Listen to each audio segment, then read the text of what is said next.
When it comes to raising kids, many parents feel the need to take everything on themselves, but that's not the case in other cultures. Author and journalist Marina Lopez traveled the world talking to parents in other countries, and one of the main themes she found is that raising children should not be a private project, but a shared one. Her new book is Please Yell at My Kids, What Cultures Around the World Can Teach You About Parenting and Community, Raising Independent Kids and Not Losing Your Mind. And she joins us this morning. Good morning. Good morning. Thank you so much for having me. Was America ever a teen parenting culture back in the, I don't know, 30s, 40s, 50s? It absolutely was. And that's what I discovered researching this book. What we are trying to do today is really unique in time and place. We have never been so lonely as parents as we are right now. We've always had more family support, more friends and neighbors coming in to help with parenting. And other countries really have that village that we've lost here in the US. And so that's why I decided to travel around the world and pick up some of those tips from people who know how to raise kids in a village. So why did it go away here in the United States? There's lots of reasons, but we are seeing fraying community ties. We've been seeing that for the last 20 years here in the US. It's really hard to have a village of support when you move across the country for your job, or you're not as close to the friends that you grew up with, or you don't talk to your neighbors.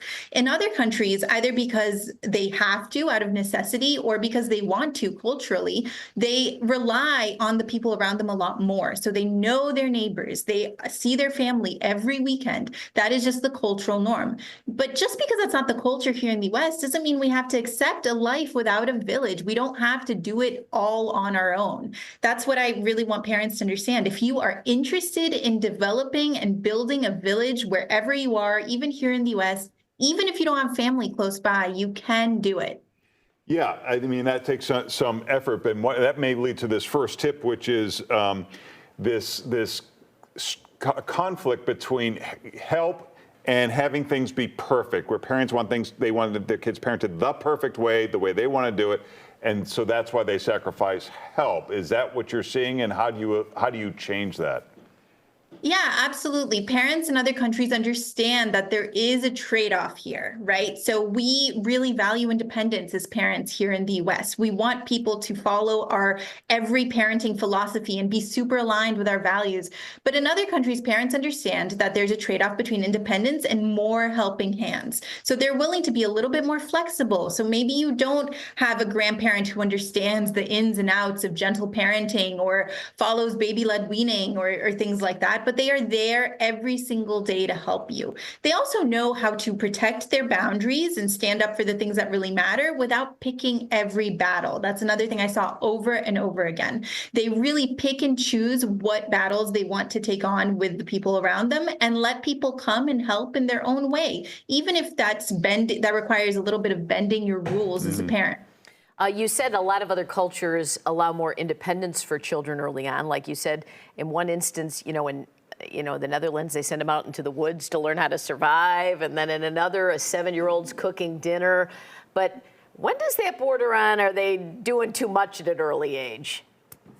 I think that's definitely a great question that every family needs to answer. But I do think that in the US, we approach parenting a lot like we're stagehands, trying to work around our children who are center stage all the time. And we don't want anyone to see that all this work is going into raising them and caring for them.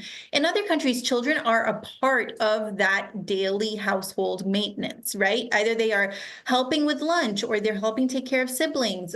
They also have a ton more independence, which means they could potentially go to the store, help you out, get you some supplies if you need that for dinner, whatever it may be.